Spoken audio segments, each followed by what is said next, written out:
Hello, hello, hello. We're going live. I am going to just give it a minute or two to give people a chance to join us. Last week, I had talked about this cycle, and you can't see all of it right now. That's okay, because I'm going to just erase this.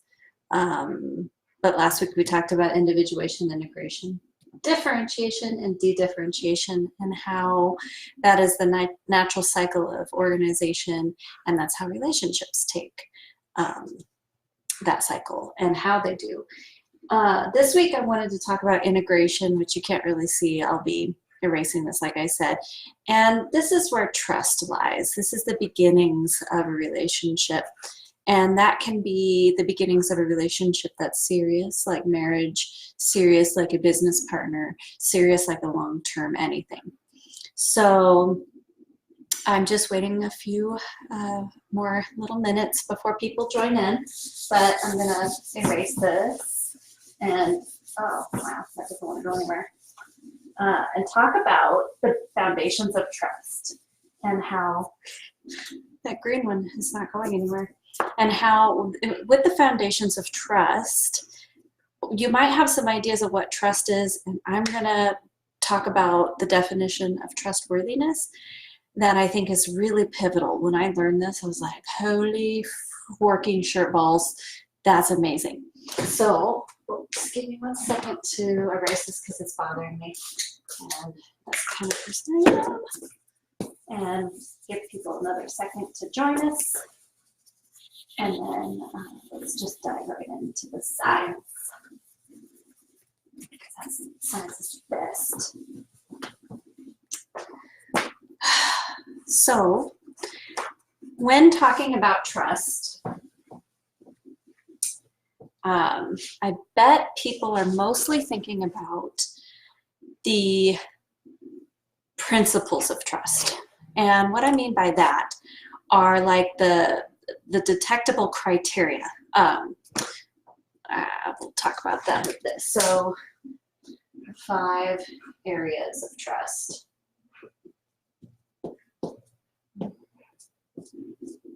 I hope you can see that. Yeah, that's fine. Okay. I'm going to go back to my notes every once in a while, but right now I'm talking about the 5 areas of trust. The ones that most people, when they talk about whether they trust, and this is really cool for your brand. So when you're thinking about trust with humans, who's buying your stuff but humans, thinking about your brand and how this relates to that as well. So, honesty, transparency. Once again, please do not judge my writing. I'm a terrible speller. Accountability. Ethnicity. Ethical. Actions. And proof of alliances. Now, what do I mean with this one? Honesty is pretty simple. That's, I don't trust people who lie. Like, that's pretty self-explanatory. When someone lies to you, trust, it's not like trust completely evaporates. Maybe it does. I guess that would depend on the situation. But if someone doesn't, if you don't trust them because they lie, that maybe they didn't directly lie to you, but you've seen them lie before, that might erode trust. So that's one of the criteria of trust.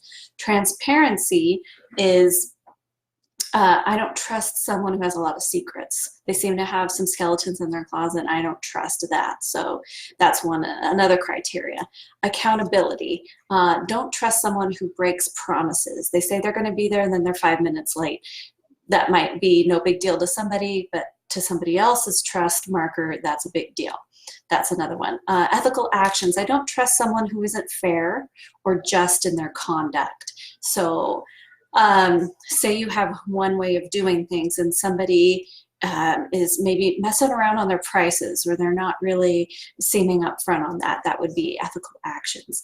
And then there's proof of alliance. So I don't trust someone who doesn't have my back. everybody, I've met lots of people that have different levels of loyalty, and that has a lot to do with their criteria for trust. So well, this is just a basic for what areas of trust are for people. But what I really want to talk about is the, yeah, I have some back here. Okay, is it why worthy?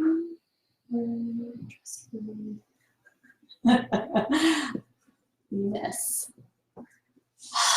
Spelling in for me, guys, is scary, and I did it wrong anyways. Okay, so trustworthiness. There is a Webster's Dictionary definition of that, and then there's what they use in the psych world. And I'm going to be using what a lot of marriage counselors and psychologists would be using, the definition, their definition. Trustworthiness is really pivotal in the relationships I'm talking about with your brand, your marriage, your business. Trustworthiness for a marriage, let's just use that as the example.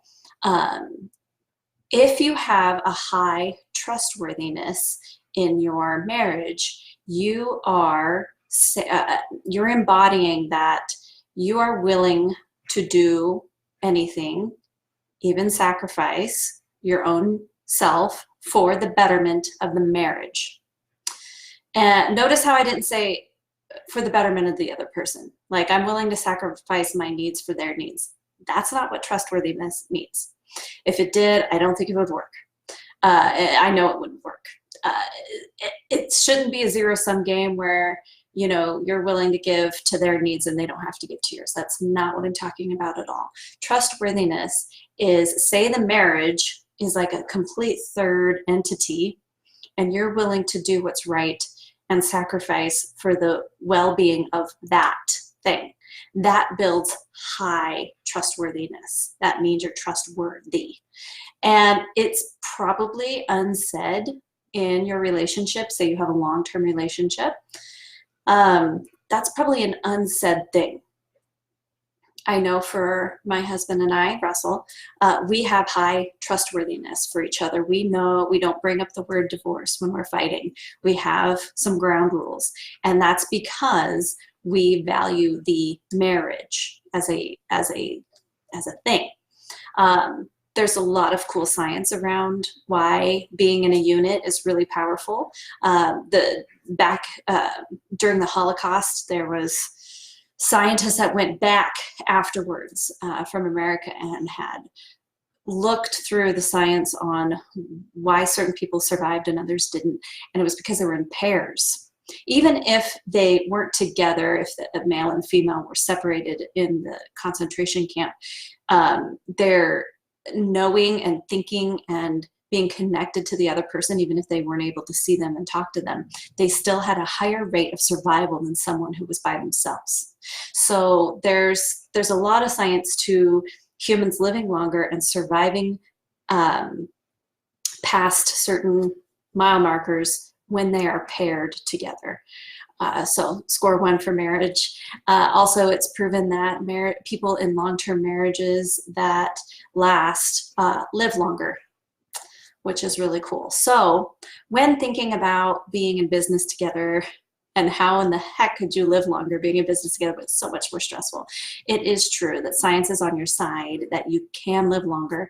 We just need to learn the skills on how to do it skillfully. So like I said in the other video, when I learned to kayak, I was unskilled and it was really painful. My arms and shoulders were just like gonna fall off. And when I learned from an expert that I shouldn't be using my shoulders ever, and I started using my core and getting more skill, it didn't make kayaking a breeze. It wasn't as easy as putting a motor on the back and going, but it made it more pleasurable. So the experience of kayaking and being near the water and using my body properly was more enjoyable. I was in a lot less pain. And that's what I believe this skill set can do for you in your relationships, in your branding for your business, and in what I'm really I have a heart for people who are married and in business. Either you're in the same business together, or you have two separate businesses, or you're in business and they have a job, but you're married and there's a entrepreneur in the mix, whether that's you or them or both. There are a lot of interesting stories that happen. And Russell and I had 10 years together in a business together, and learned a lot of these things the hard way. And then I went through a master's course, and he went through a master's course on the science of relationship and marriage, and things like blew up in the best way, and things got easier. And we still have conflict, we still fight, we still I've just learned that this is a better way to communicate. So he comes home last night, for example, and he bought some groceries and he was asking questions, and I was really curt. I was really short. I was like, what does that mean? And he's like, whoa, I see you're in a mood. I'm leaving. I'm like, what does that mean? And I needed about 10 minutes to be alone, and he could tell. And he went and did something. I don't remember. And I came back and I was like, okay, it is the end of the day. I have had a cognitively taxing day. My brain is tired, and so my patience are almost non-existent, but I love you. And he's like, that makes sense. I'm really tired. So my ability to ask a question in like a nice way, not there. I'm like, totally understand. So we realized that we need to be a little more gentle with each other at the end of the day when our brains are toast. That is a skilled way. And it happened within like minutes after the conflict. So those are some of the like best skills, the best situations that I walked away with learning this stuff. And so I wanted to share it with you. So today I'm just talking about the trustworthiness. If you have any questions, I would love to answer them. What I've noticed is a lot of people don't want to publicly ask these questions. Either it's because they just don't want to talk about it, or somebody else might see. I don't care. Whatever it is, I totally feel you and understand. So I am open. You can PM me, or you can join. You can go to trepcouple.com. We've posted it in a few things. I'll post it again. And you can join our email list, and you can email me there. And I read every single one of those. So I will happily engage in a conversation with you if you have any more questions about trustworthiness and the 5 areas of trust. If someone has broken one of these, by the way, there's varying degrees of breaking these, and there is a way of working to fixing that. It is not simple. It takes practice, but there is hope. So if it's something very surface, for example, a very surface relationship, and somebody breaks your trust, it's not the end of the world if you don't talk to them again, right? If it happens in a marriage or a business partnership, it can be very, very, very expensive and damaging and time-consuming and painful. So dealing with these 5 areas of trust, there is a way to deal with every one of them. And it all starts with trustworthiness as the foundation, which is, do I know and do you know about me that I am willing to sacrifice for the betterment of the marriage? And that doesn't mean it has to be some painful sacrifice where you're lopping off your arm or something. There's more to it than that. And I will dive deeper into that if you would like. I would really appreciate hearing back from you if this has been beneficial and if you have more questions. I'm just trying to go over surface stuff and expose you guys to like the big views, the big ideas. And if you want to go further, we can totally go further. But I don't know if you don't to ask me. And so I am an open book. Please ask. And if you have any questions, you can either comment or you can private message me and join our newsletter. It's not something I'm bothering a lot of people with. The newsletter isn't like a weekly update or anything. It is basically just the easiest way to contact me. You can also private message me on Facebook to make it just super easy. But if you go through Trep Couple, I will post the link to the videos and the teachings in case you miss a teaching and you would like to know more about how to build trust. Or in the other ones, we're going to talk about the conflict and how to get through that. So there's this cool hack, but it's not really a hack, it's just the right way to do it.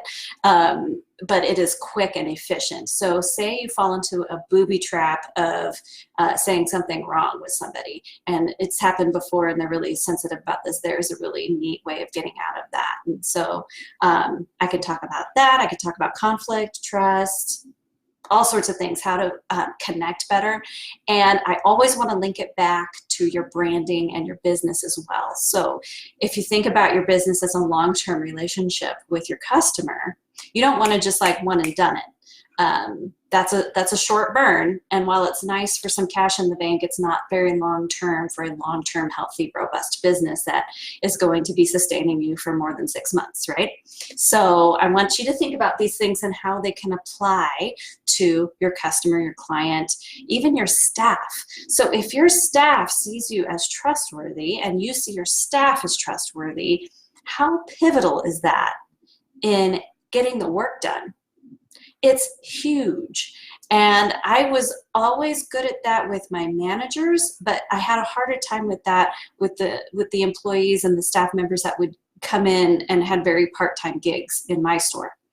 And now that I've learned this stuff, I'm like, oh my gosh, a staff would be, I would love to have a staff now. And that was one of the things I avoided like the plague. I thought all the scary things about employing people. I was for sure they were going to steal from me. I was for sure thought they would just sink my business. And so we waited too long to hire. And when I finally did, I realized, this is like people skills. Oh my gosh. And then it's people skills on steroids. And anyways, some good things happen, some bad things happen. I learned a lot the hard way. And now implementing this for a team, I have a team now, and things run so much better. These people I really care about, they really care about me and the goals of the business. I have a staff with a charity I help with fundraising. That staff's incredible. We're becoming friends when we were strangers a month and a half ago. So these skills work. This isn't just like fairy tale garbage or something like that. I love science. It's replicatable. That's one of the most favorite things about research that I adore. And this stuff is replicatable. It's not easy. It takes practice, and that's what I can help you with and talk about further. But again, I'm open to conversation. Just comment below or PM me. I would love to answer your questions. So trustworthiness and the 5 areas of trust and how this can relate to your marriage and your business and everyone that touches. Okay, I'm going to sign off now. And if you have any questions or you'd like to know a little bit more about an area, just comment below. All right, talk to you later. Bye.